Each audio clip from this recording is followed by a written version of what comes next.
Hello everyone, welcome back to Scooby-Doo. This is the next Chinatown level. We're in the sewers. Shaggy is in the sewers. We need to get him out of the sewers. And I think I just noticed a clue that I end up missing. Because yeah, I think I miss a couple of things in this level. Feel free, by the way, this is me formally encouraging anyone who is knowledgeable about this game or just has been paying attention during these videos and wants to tell me where the things that I miss are. I'm not saying that I'm definitely going to do like a 100% run, but like I want to try to get all of the main items if I can, especially the clues. I want to know where the clues are. So yeah, if you have any idea of any that I miss, do feel free to let me know and I'll go back whenever I can. I'm not sure if you can go back to the levels once you leave the world. I guess I'll figure that out at some point. Anyway, yeah, this is the sewers. Nothing's really happening yet.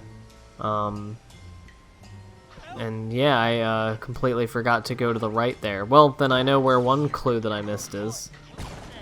Because I didn't go over that way, or at least I don't think I did. Yeah, I just ignored it. Stupid. Oh god. Oh, I'm yawning, sorry. I really like the Scooby-Doo, I forget what they call it, but the like kung fu zap that you can do here.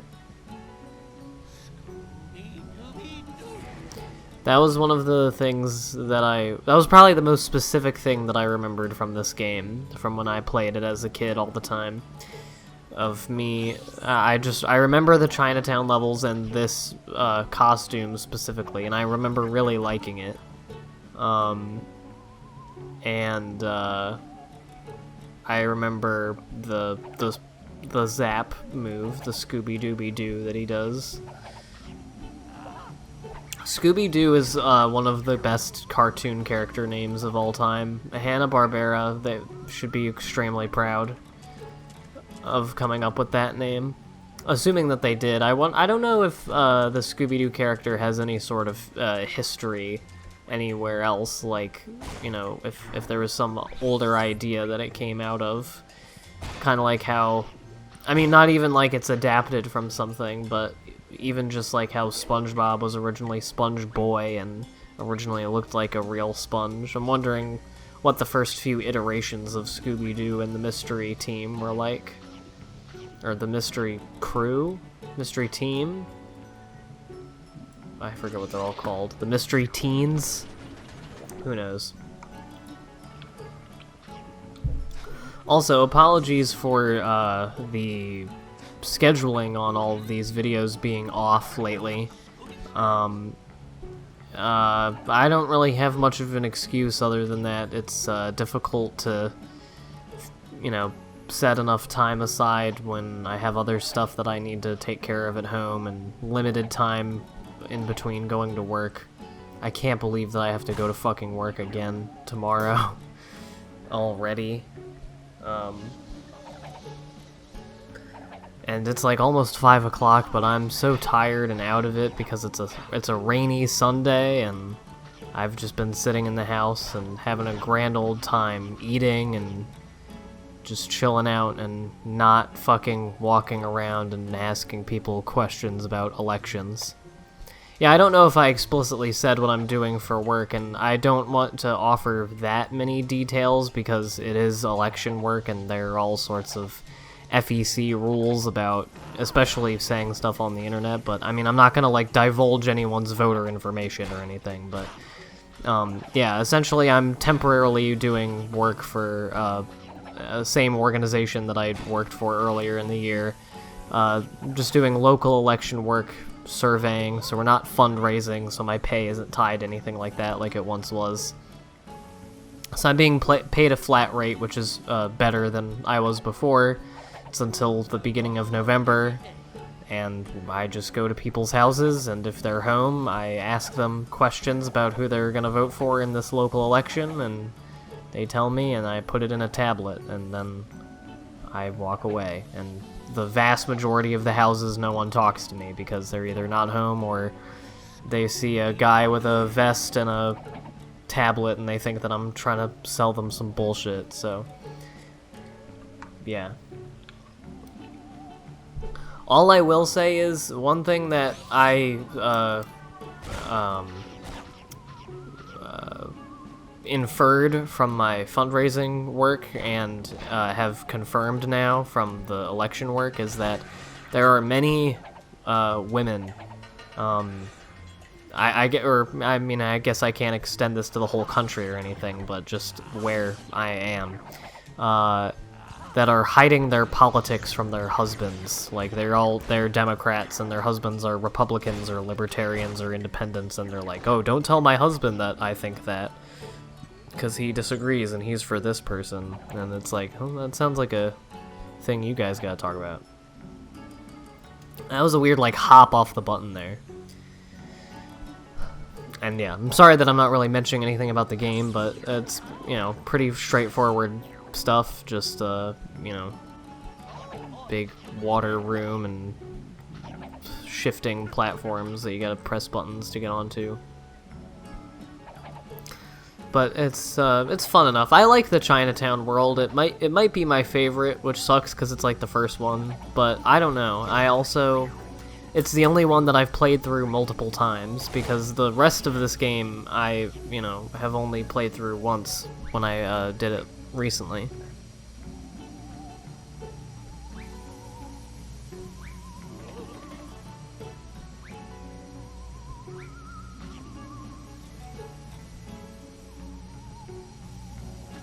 Yeah, and you gotta watch out for this. The perspective on these things can be strange. There are a lot of sections like this in the game where you have to stop and wait for gas.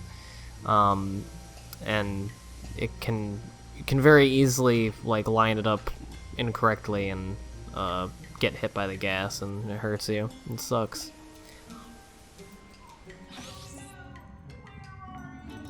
Where are you? So one thing I was doing today, while I was chilling out and not doing anything, was we watched one of the direct-to-video Scooby-Doo movies, actually. And I would like to watch all the other ones, because I liked them a lot when I was a kid. My favorite by far was Scooby-Doo on Zombie Island, which I wanted to buy a DVD copy of it, but on Amazon it's like $17, so I'm probably not going to do that right now. I might rent it on Prime Video. It's only like $4 there. But I just remember that one being really good, and I have seen a lot of people, like every year around Halloween, people mention like Scooby-Doo on Zombie Island is a legitimately good cartoon. So I want to check it out again soon and report back, and if it's cool, then maybe I'll make a video or something about it. But the one we watched today was Scooby-Doo and the Witch's Ghost, which I only extremely vaguely remembered. I remembered the band, the Hex Girls, the band of witches. I thought they were, like, in my mind, they were, like, the villains, but they're actually quite a secondary element to the whole plot. But they are in there, and the lyrics to their songs leave a lot to be desired. They're pretty basic, but it's alright. But yeah, it's just one where a witch ghost terrorizes Salem. And it's interesting because the what is considered the mystery of the plot, which is obviously who the ghost is, that's terrorizing this town. I don't know if it was explicitly Salem, but it was in Massachusetts, and it was like a witch place and very superstitious and as a tourist thing. So basically, like, the witch was made up as a thing to attract tourists by people in the city to make money. But that part of it was, it's like an hour and 10-minute long movie, which is amazing length. Short movies are fucking amazing. Short movies and very long movies are the best. Movies should either be like 70 to 90 minutes or like 3 to 3.5 hours. Either like commit and do like a whole experience that I can just get lost in forever, or I want to be quick and dirty, just get it out. Obviously, much easier said than done. And I want to take a minute to talk about these fuckers because they are, I don't really like these sections, and they do them in almost every world where you have the kung fu suit, and you have to kill a number of enemies without dying. And especially when you only have 3 medals, as I do right now, it can be difficult.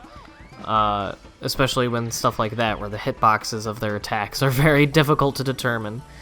And then you gotta go back and do the whole thing over again. But I don't like it because it's actually much easier to kill things in this game with just your normal attacks. Like, the big enemies, you can just do the tuck and roll attack and be fine, but with this, you know, you just have the kicking and you leave yourself open to a lot of attacks. You can't really do jump attacks as well. It's very easy to get hit. And especially with those ladies, because, you know, they will jump back and flip their hair, and like while you're sort of getting back into position from your little chop move. So gotta be careful. You can also jump on enemies and hurt them, but it's not super reliable all the time. Sometimes you just get hit by them, so I don't usually try to rely on that. But whatever. But anyway, so that part of the mystery, the main mystery of who the witch was solved like 40 minutes into the movie. So then there's this entire section of other stuff, which was a better ending, but it was just interesting. And it was about this dude that they had like been with the entire time, and he was the son of the witch woman, or not the son, but like the descendant of her from she's from the 1600s, and he's her descendant, and he has like her witch blood in him, and he was trying to like, he told the town that they were like besmirching his mother's name by saying that she was a witch rather than a Wiccan, and Wiccans are like an oppressed and misunderstood group of people. But no, she's actually a witch, and so he uses her book. He had tricked Velma, who's like starstruck by him because he's a famous horror author. He tricks all of them into helping him get her old spell book back, and uses the spell book to fuck with everybody and like spook people. And bring the ghost back from the dead, but then the ghost thinks he sucks and doesn't want to. But then they get the Wiccan, the Wiccan girls, the Hex girls, who are pure of heart, and one of them has a little bit of Wiccan blood in her, so she's not just a mortal. And she uses the spell to trap the witch and the author man. That was dog shit. Back in the book, and then the book burns and they fucking die for eternity. I mean, the movie is fucking sick. Like, it's amazing. It's great. It's great fun. Like, it's just over an hour, like I said, so it's perfect. Just sit down and chill out and watch a little cartoon. It's funny. The animation is, not amazing in its quality. It's a 1999 direct-to-video movie, so it's not like, I can't imagine the budget was insane, but it still looks nice. There's plenty of great facial animation and great slapstick animation, and a great chase sequence in the Mystery Machine where Shaggy and Scooby are driving and being chased by the dude with the spell book. Like, all of it is just great fun. And it makes me excited to watch the other Scooby-Doo movies, because I love me some Scooby-Doo. I've always been a big Scooby-Doo guy. I don't think they're great movies, but the 2 live-action Scooby-Doo movies I still enjoy watching. They're pretty funny. The fact that the first one was originally written by James Gunn as being like a raunchy R-rated parody of Scooby-Doo, and that there are some scenes in it that were like shot under that pretense that had to be altered. Like, originally it was going to be like, there already are pretty obvious weed references in the movie, even though it's PG in the final film, but those were even more explicit originally. And I mean, that would have been an amazing idea. I really wish that, like, I hope that they, like, let someone make that movie at some point. Yeah, this is a slide, that I was really bad at. I kept hitting all those pillars, and I successfully did not talk about it the entire time. So yeah, now I just gotta get Shaggy out of here. Last little stretch here. Yeah, I've talked about it before. I don't know why, like, licensed platformers especially love slide levels. Someone left a comment where they gave a pretty good take on why that is. It was just kind of an easy way to have a little bit of challenge, because you're moving fast, and all you gotta do is just put obstacles in your way, and there you have a level.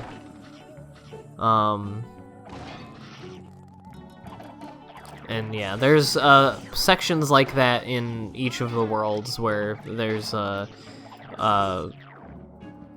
are a couple sliding sections and a couple flying sections, so we'll be seeing more of those.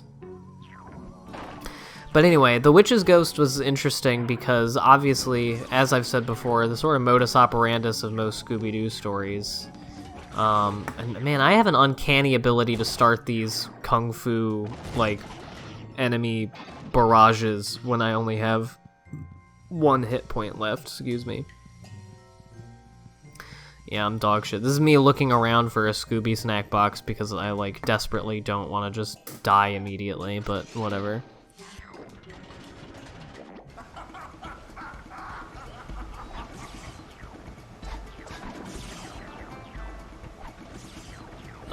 Excuse me, I dropped something. Anyway, it was interesting because obviously the modus operandus, as I've said, of Scooby-Doo is that, like, the capitalist is the person behind whatever the hysteria is. And I was especially interested in how it would weave that narrative into the hysteria around witches.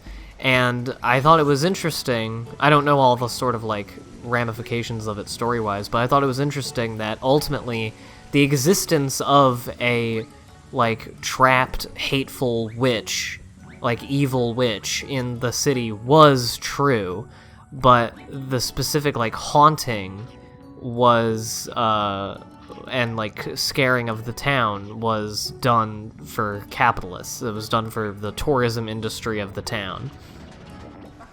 And it's, like, the only way the town was able to make any money.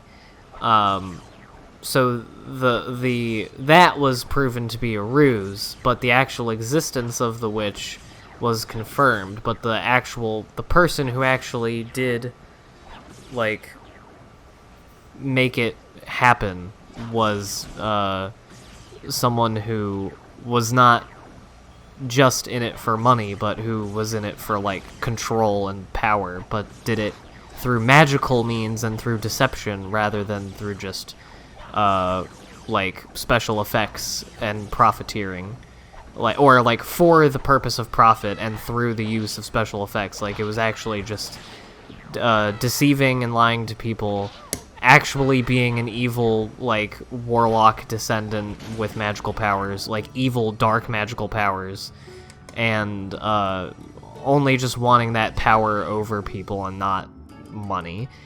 And again, I don't really know, like, I don't have a thesis for all that to bring it all together thematically. It might not mean anything. It is just a fucking Scooby-Doo cartoon, but it's interesting. And ideology runs through everything, and it's fun to think about. Also, I'm not sure what triggers the slow motion effect in the Kung Fu stuff. I think it's just if you hit the attack button a million times in a row, but I'm not too sure. Anyway, next time we'll be continuing with Chinatown, going into the last 2 levels of it. So I'll see you then for that.